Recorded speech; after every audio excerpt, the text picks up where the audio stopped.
Hello, this is the lecture for European history on Monday, the 4th of April, 2022. I don't think we have any seniors in here, but if we did, it would be a very poignant day, because the very last vacation of their high school career will have been passed. From now on, they don't have high school vacations. They just have graduation and the real world, and maybe vacations in other settings and from other situations, but not us. And when I say that, usually they get a little misty-eyed because it's a deal. It's a big deal. Tomorrow, I will let you come in and sit in new places if you want to change your seats. I am going to have some, I certainly will have veto power over what I see you do. And there will be some seat restrictions in terms of spreading people out. But people have mentioned that it might be time, and I see no problem with indulging that. And I have also no problem with friends sitting next to one another so long as they pay attention primarily to me. Because I'm an egomaniac, and I insist on being being the center of attention in my own classroom. Let's see, what else? So, where we are right now is we have talked about the horrors of trench warfare. And I was trying to do so in a manner that would create... Ava? It's a permanent scramble about certain people's names and identities. It's not your fault. It's totally mine. That this was so horrible. Can you translate that? Yeah, it's me. That's you. Okay. A little bit more zzz than normal. Trench warfare is important for this reason. It is the heart of why the West changes as a result of World War I.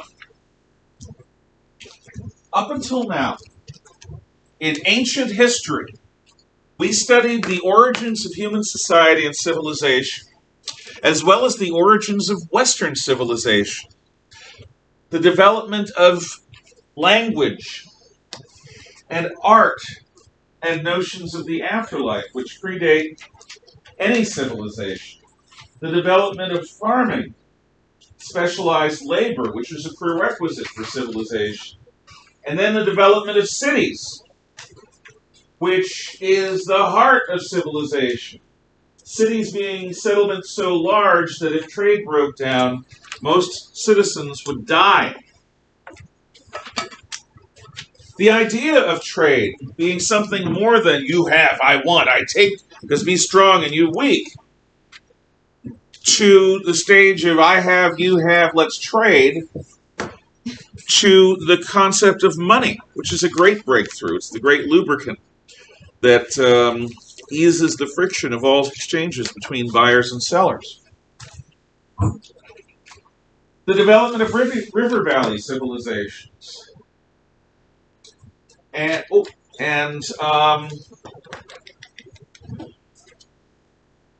the reasons why they were situated where they are.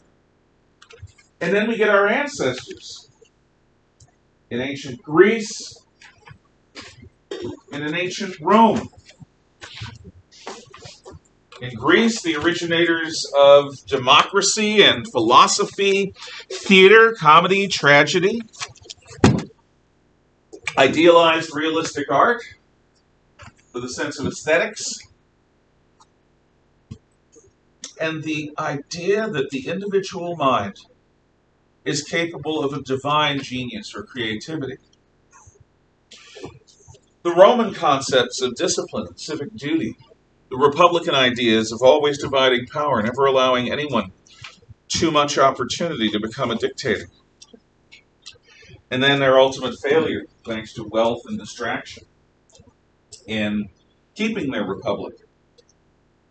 But their transition to a universal empire where Romans were black as the ace of spades, or creamy-skinned, blonde-haired, blue-eyed, or freckle-skinned, green-eyed, red-haired Romans, Romans from Syria, from North Africa, from Germania, Romans from Gaul, Hispania, Greece, Italy, Spain. Well, I said Spain. The Romans were Romans because they were loyal. The Romans were Romans because they spoke Latin and Greek, because they had read the Iliad and the Odyssey. Identity was a matter of culture, not race. As time went on, it became less and less important that you were from anywhere near the boot of Italy. More and more important that you were simply of Roman character, of Roman culture. The Christian ideas that come from a Jewish insistence that there is only one God, which put them at odds with everyone else. But the notion of a single creator who made everything, without exception, all that's good and bad in the world, comes from a single mind. Not a Lord of light and darkness like the Persians believed, not a myriad of different deitic powers like pagans believed. Monotheism requires certain mental gymnastics to explain the joys and horrors of life. And it required of the Jews a dedication which could make any believer a martyr at any moment.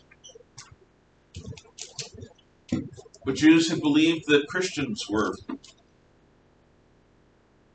wrong because Jesus of Nazareth didn't meet the requirements that they expected a Messiah to have. Messiah was supposed to be a super being who would bring the world into order. Jesus died a criminal's death on a cross. But Jesus did say something to the wider world that even the Jews had not said, because Jesus criticized the notion that by being Jewish you were saved.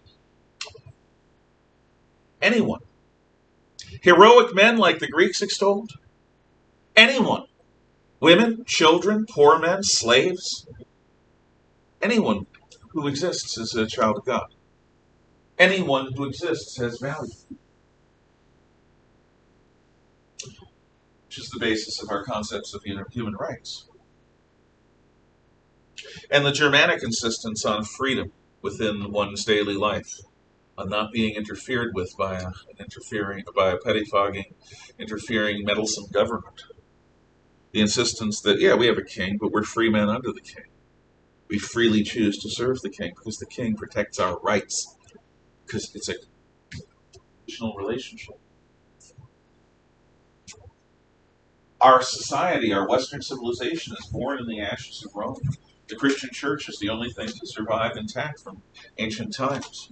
We're not Greeks, we're not Romans, we're not Germanic people, we're not ancient Christians. We are children of the West, all of us. Liberals, conservatives, progressives, libertarians, we are children of the West, all of us. Americans, Russians, Lithuanians, we are children of the West. The West is born in the Dark Ages.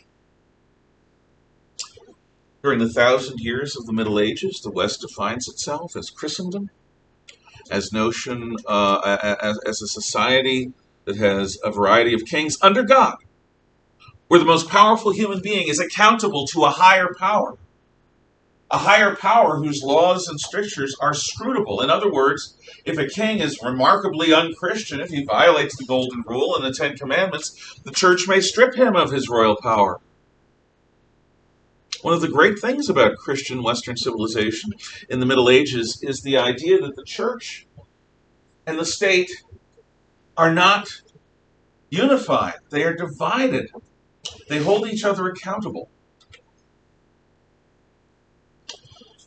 But from the end of the Middle Ages, when the Genovese sea captain, Cristoforo Colombo, comes back home, back to Cadiz, Spain, to his patron's home, and says, I have found a way to Asia by sailing west. I have gone to the east.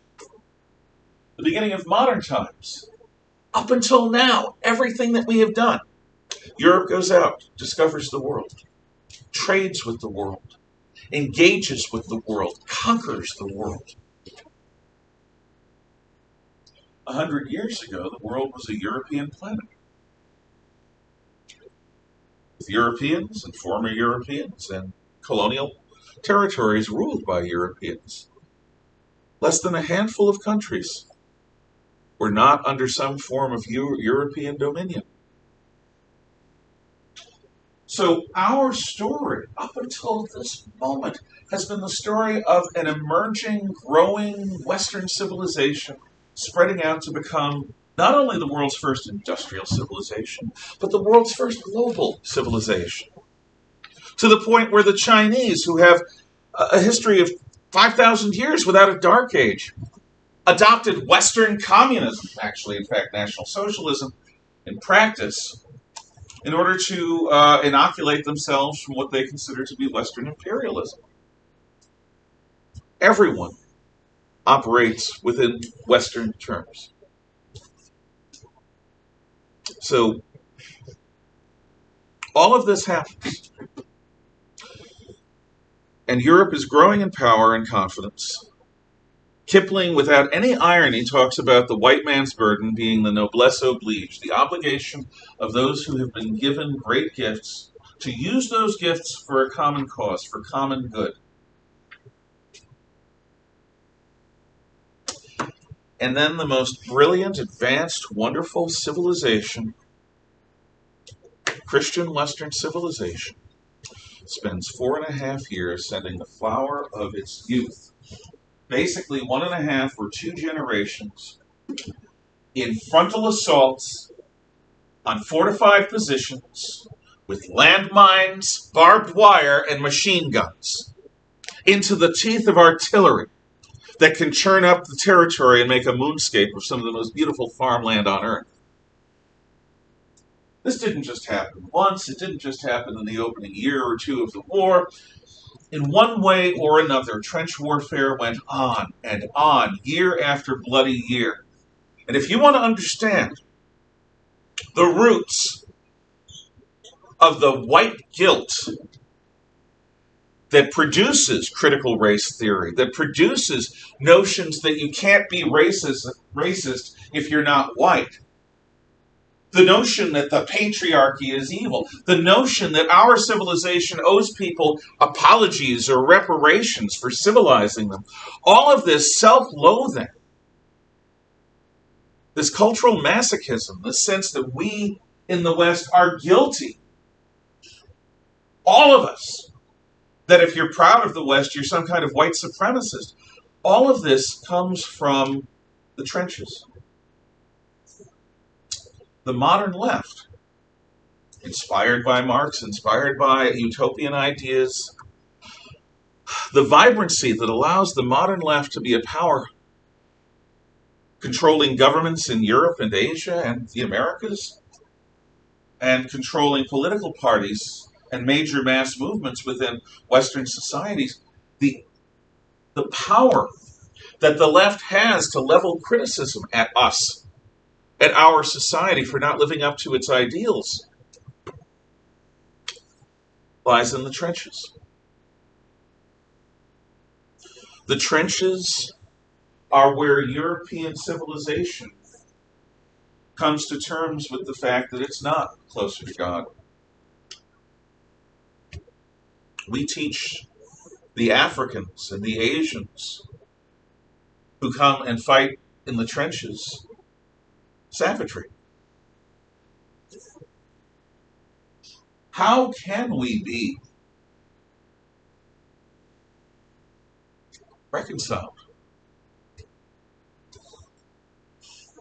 Because of what happened there. How can we be reconciled with ourselves? How can we look at ourselves with anything other than shame?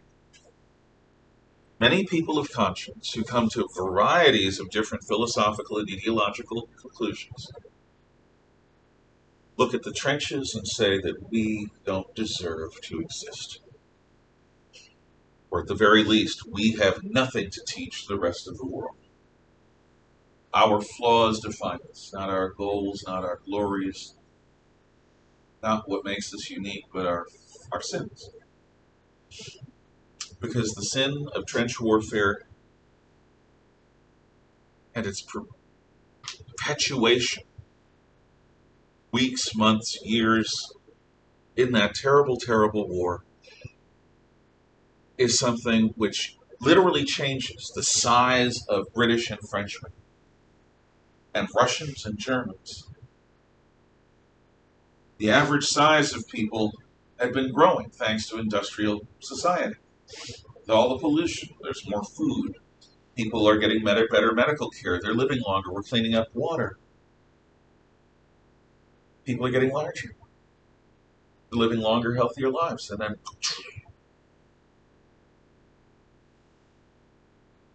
because the runts survive. The big, burly, mustached men die. They are selected.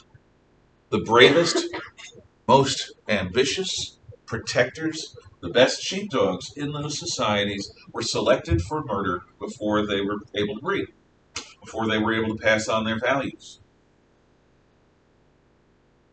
Oh, there were heroes who survived the war, but when the physiognomy, when the physical features and size and lifespan of entire nations is reduced, you know that something interesting has happened.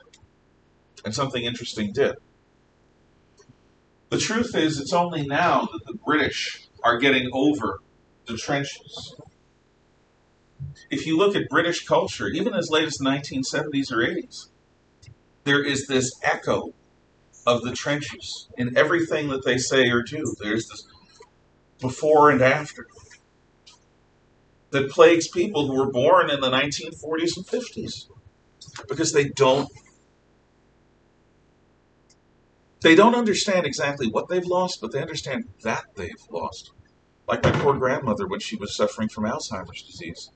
There were times when she had angry lucidity, when she had clarity of mind, and she was clear enough in her mind to appreciate that she was not living the life she wanted to live, or that she had lived, that she was in a home, that she wasn't with her family, and she was alone, and that she wasn't even to keep her own self, because it would go away. She understood that she lost. She had some notion of what she had lost, but then it faded. I cannot overstate the big dealedness of the trenches. The cultural significance. The only thing that we have taught, that I have taught you, that comes close is the Black Death. The Black Death changes human society in Europe. It reduces the size of people. It changes population, and there is major art that is produced as a result of it. And the effects of the Black Death go on long after the Black Death itself is a personal memory to anyone. And the same thing happens as a result of the trenches. I argue you can consider it and reject it, or consider it and accept it, or consider it and be agnostic about it and say, I'm not sure, I'll keep thinking, which is the best answer, by the way. I argue that the deflection point between a rising West and a declining West, or at the very least a rising, confident West, and a West that is insatiable about finding criticism for and of itself, is trench warfare in World War I. That's us. But what else changes? Okay, let's look at the wider war. Britain is what allows the Allies to stay in the fight. Had the Germans avoided invading Belgium, and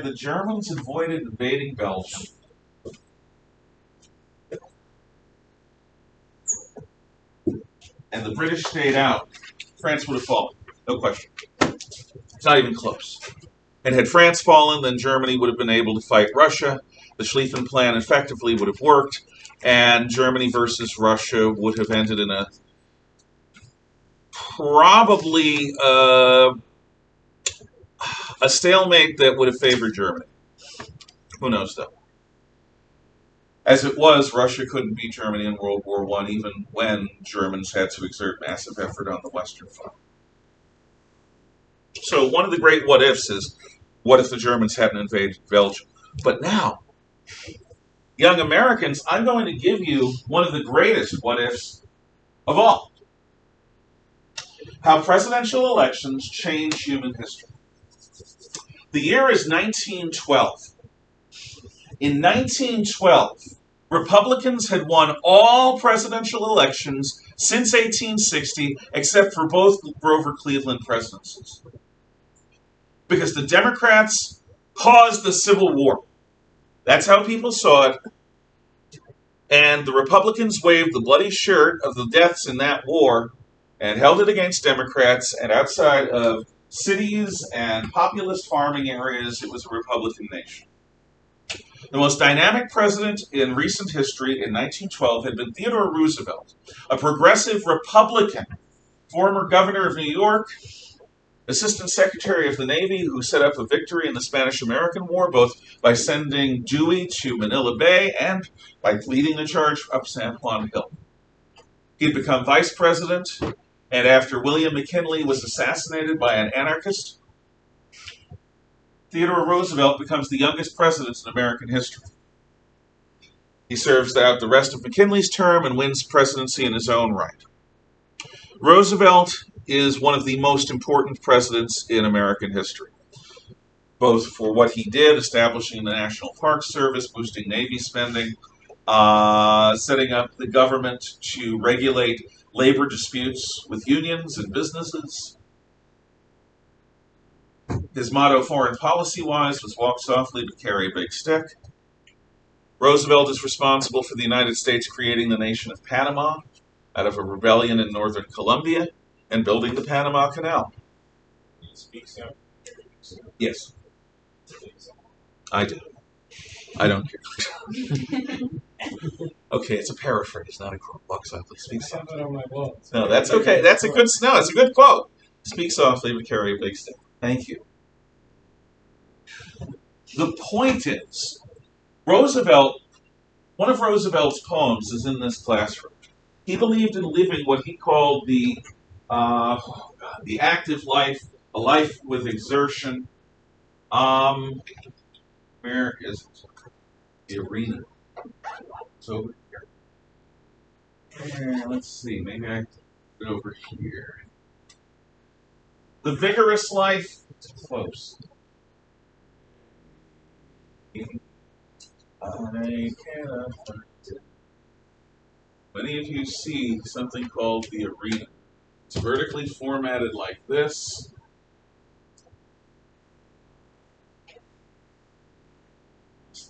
It's here.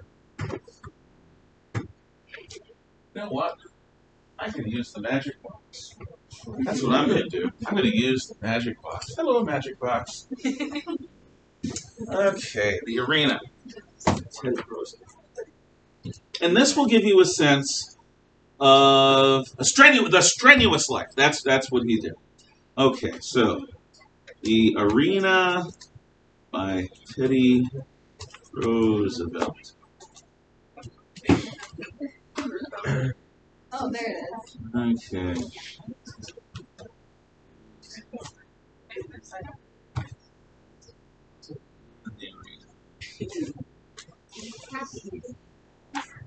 Okay.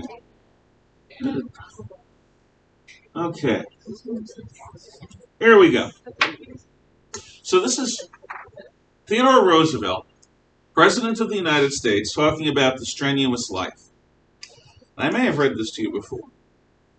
It is not the critic who counts, not the man who points out how the strong man stumbles, or where the doer of deeds could have done them better.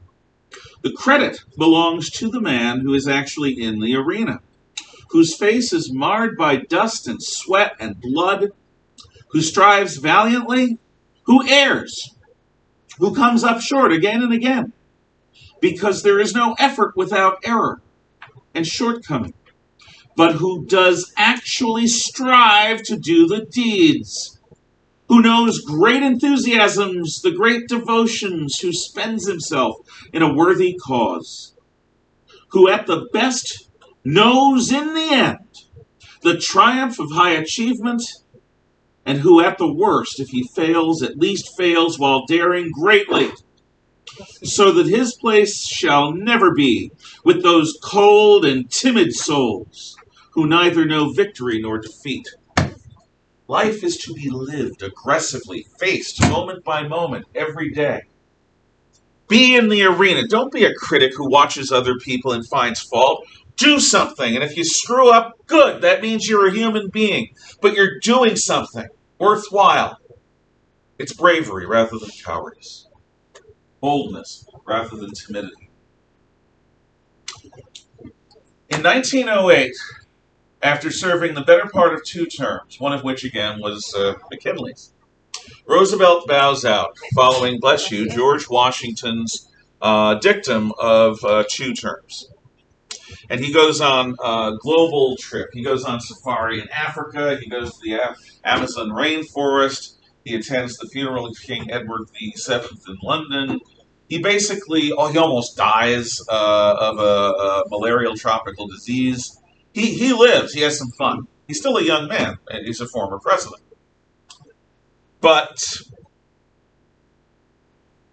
he comes back to America, and his successor, William Howard Taft, the fattest man to ever be president, a man who actually got stuck in the White House tub, and they had to take it apart so that he could be freed from it.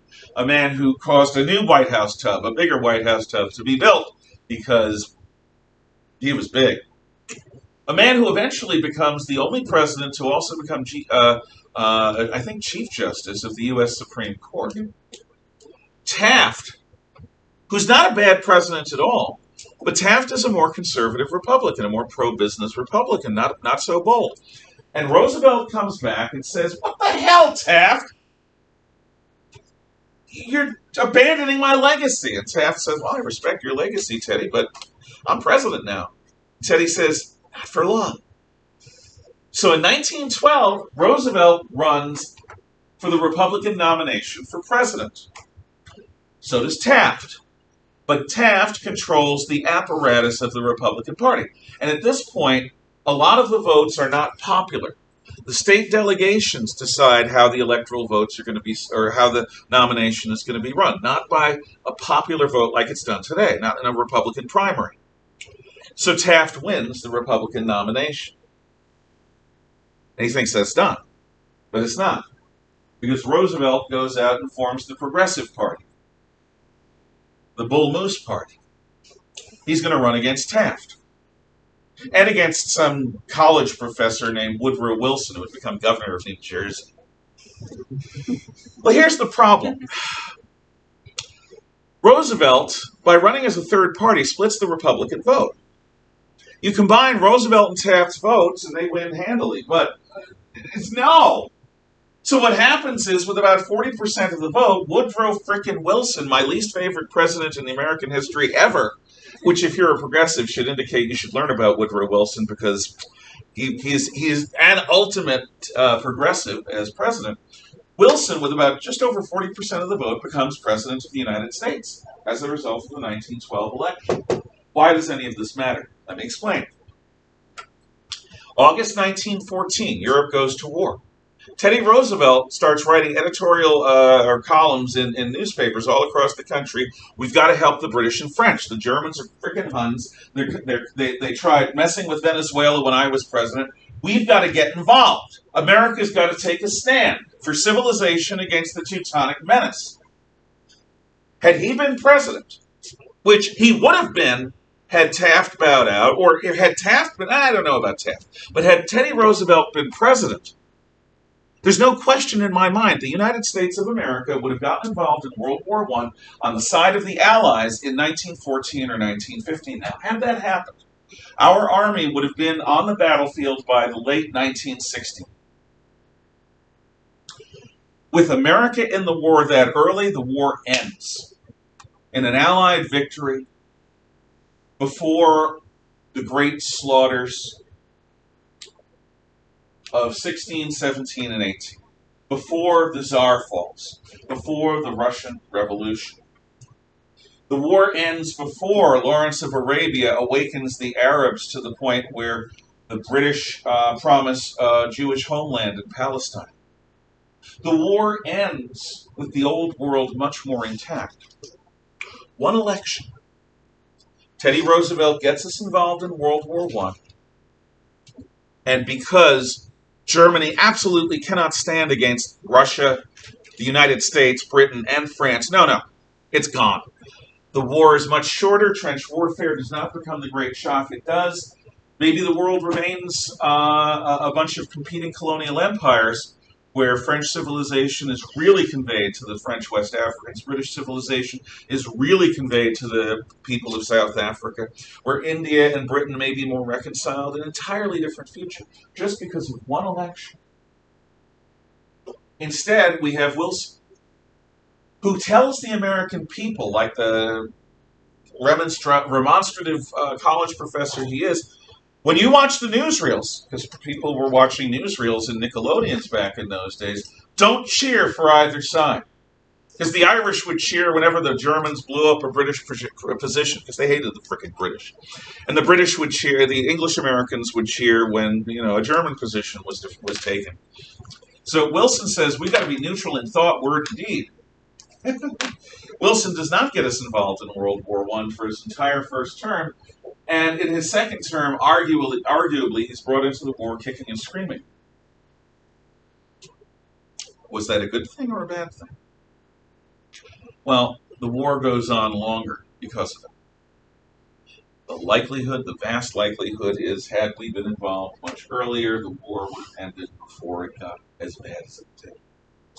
But who knows? It's just one of the great what-ifs of history. Any questions, comments, or thoughts thus far? By the way, 2000 was an important election. Had Al Gore been president when 9/11 happened, there's no question in my mind we wouldn't have gone after Afghanistan or Iraq. And I don't think that would have been good. You might disagree. Al Gore would have negotiated, and he would have done sanctions and all this stuff short of war. Sorry, when somebody blasts my hometown, I want to strike back. And so I was for those wars. I still am. Just don't think they were fought very well. In any event, elections do matter.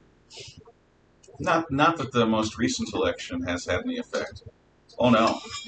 Not that the winning of Biden over Trump has caused any change in our domestic energy production, our economy, inflation, international relations, our respect in the world, peace in Europe or Asia or anything. No. Elections do matter.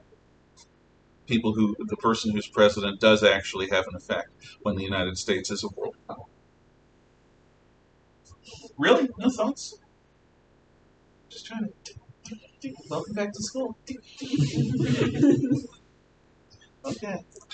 Well, you've only got me for a few more months, and then you're free. Mr. Hall is a much nicer fellow and much more easy to take. And he's a good teacher. You're going to like him. Okay. Okay. Britain is key, but Britain's the size of Idaho. The island of Great Britain is almost exactly land area the size of the state of Idaho. But Idaho, which I think has between 1.5 and 2 million people, does anyone know? Latest population figures? It's somewhere there. 1.8. What? 1.8. 1.8. Okay, so 1.8 million. Thank you. And by the way, The person who's not even from the person Idaho. who's not even from here knows. You should be ashamed of yourselves. Excellent. Nice hair, by the way. So, the thing about Britain is, at this point, it has about 45 or 50 million people in the same land area that we have 1.8 million. Which means that even if Britain devoted every square acre of land to farming, they starve. In order for Britain to survive, it has to import incredible amounts of foodstuffs and natural resources every single day. This was true in 1914. It is true now. It's even more true now. Germany understood this. Now, the Germans had built a high seas fleet to challenge the British, but they were so afraid to lose it that they rarely risked it in battle. So when the dreadnought battleships actually came together at places like the Dogger Bank and Jutland, the results were sort of draws. Britain sort of won the Dogger Bank and Jutland in some ways. Germans won them in others, but it's not decisive. However, the development by John Holland, an American, of the submersible and the Whitehead torpedo, I think Whitehead was a British invention, leads to what the Germans call Unterseeboots, or U-boats. A U-boat is a ship designed to submerge. Being submerged, you can't see it because it's under the water. And what the Germans begin doing, this actually happens very early in the war. A British cruiser, HMS Hogue, gets torpedoed.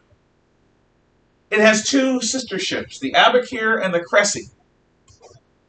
As the Hogue goes down and its survivors fill the water, the Abakir and the Cressy slow down and stop to pick up survivors. Whereupon the same submarine that torpedoed the Hogue torpedoed the Abakir and the Cressy. One submarine destroys 3 British armored cruisers in one afternoon. Now, that's an example that's sort of extreme, but nobody knows how to fight submarines. So what the Germans begin doing is sinking British shipping. And any shipping that goes into an area they declare unsafe. Because if you're trading with the British, you're helping the British war effort. Now, at first, the Germans do it honorably. If there's a merchant ship, the Germans come up, the crews man their deck gun. The deck gun fires across the bow of the merchant ship, indicating the merchant ship had better stop or they're going to sink it with gunfire. Merchant ship stops. Germans send a crew aboard. The merchant ship is given 10 or 15 minutes to evacuate. Everyone gets into lifeboats. And then when everyone's away, the Germans sink the British ship with gunfire. That saves their torpedoes. And it also is very civilized. Civilians aren't killed. But all military innovation is in a race. Because the Germans start using submarines to blockade Britain, the British develop what are called Q ships. What's a Q ship?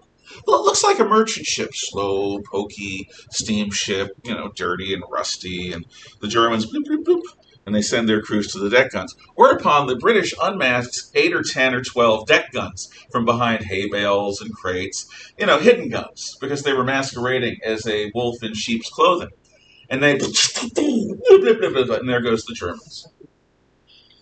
So, this is a problem if you're a German and you want to sink British shipping. Starve Britain, because that's the only way you're going to defeat Britain. The battleships won't do it. The only way to defeat Britain, the only thing that really makes the British leadership nervous, is the possibility that they will be starved on their home islands by sinking enough ships. And if the Germans can sink more ships than the Allies can build, it'll happen. But the Germans can't do this if every time they surface, the British sink them with Q ships. So the Germans don't bother doing that anymore. They engaged in what is called unrestricted submarine warfare. Oh, there's a British ship. No, we don't go blip, blip, blip. We go whoosh, without warning. Just torpedo it. And this works really well. You're sailing, boom! And you see another guy go, well, at least it's him, not boom! It could be more torpedoes in the water, or it could be other submarines. You never know. So, you have 19-year-old guys who go greater than I am. Why? Because stress will do that to you. Stress can turn a young person's hair absolutely silver. And the thought that you could be torpedoed at any moment, without warning, really did it for some people. So, 1915, RMS Lusitania is in New York City, loading up. Now, the Lusitania is a Cunard liner. It's fast. It's faster than than many warships. And my great-grandfather, Larry Roach, and his wife and their children, including my Nana and my Uncle Nick, had tickets to go in steerage from New York to Britain so that they could go back to Ireland. Because my great-grandfather had come here from Kilkenny, Ireland, and they were going back to see the family. They had tickets on the Lusitania.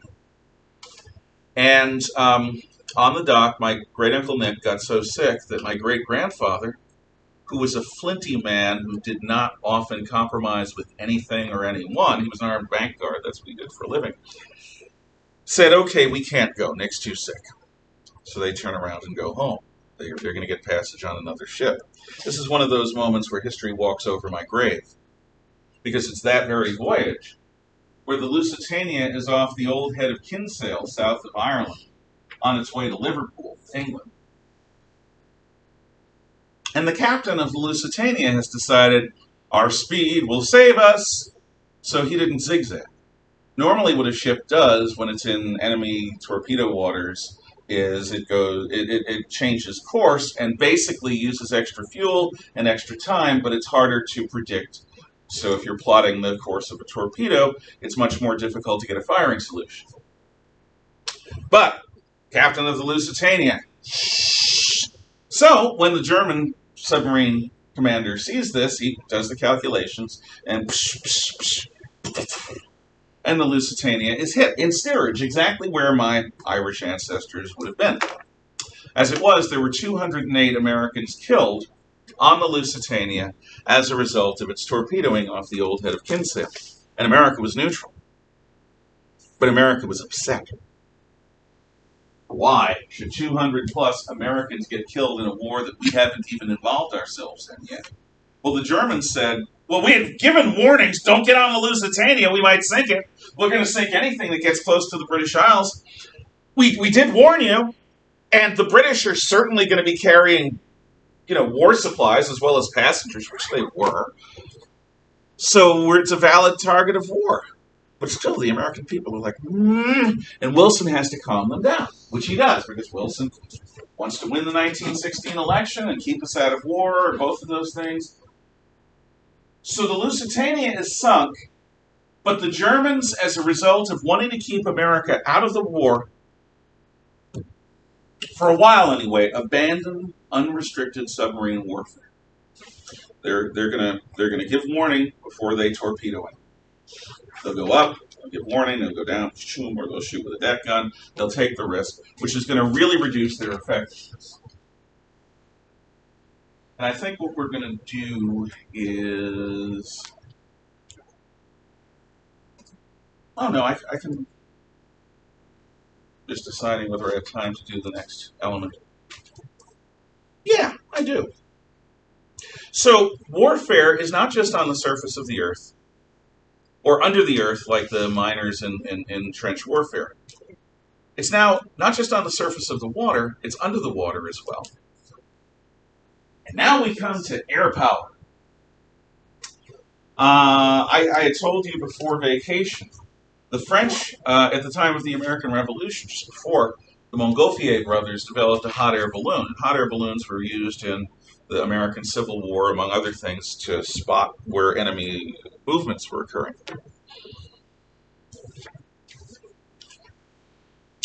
Count von Zeppelin, I did tell this. I told this Friday before we left.